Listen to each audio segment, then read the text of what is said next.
Fala pessoal, beleza? Bom, antes de começar o vídeo, cortei meu cabelo esse fim de semana, fiquei carequinha, ó.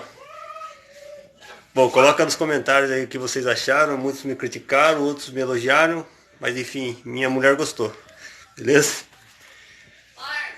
Então vamos pro vídeo. O vídeo de hoje, final de semana fizemos um passeio em família, fui visitar a casa do meu tio. Bom, peguei ele roncando aí, cara, o cara ronca demais, mas ronca demais mesmo. E na hora de voltar embora, aquele domingo à tarde, aquele sol, e você tem que dirigir, e todo mundo no carro dormindo. Mal foda, bate aquele sono. Bom, é beleza, assiste o vídeo até o final, pessoal, beleza? Se não é inscrito, se inscreve no canal aí, se gostar, deixa seu like, beleza? Seu like!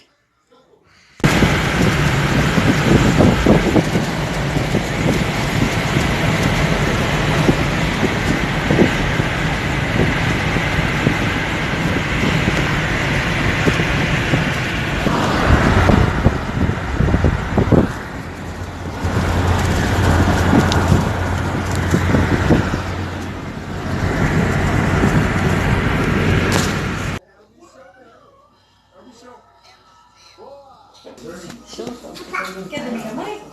Quer dormir com a avó? Vai dormir com a mamãe? Ô, o pai foi lá. Que vem?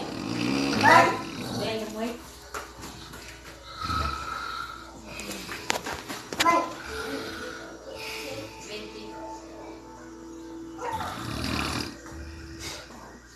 Foi bastante. Não deu mulher.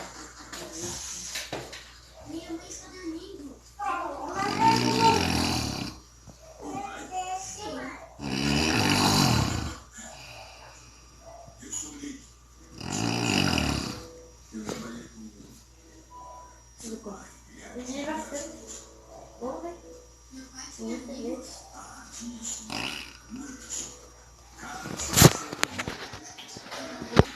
Tem que bater você?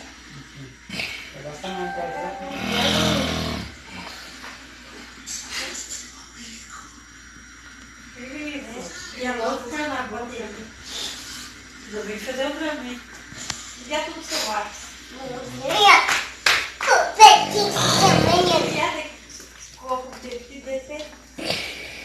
Também olha assim pra mim. Eu vou dar pra ela na boca. Não. Não pula, tampa. Pula.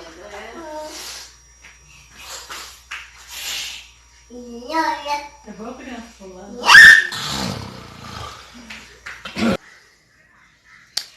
Bom, se gostou do vídeo aí, pessoal, deixe seu like. Se você achou que foi uma baita sacanagem, deixa nos comentários aqui embaixo, beleza? Falou e até o próximo vídeo aí, pessoal.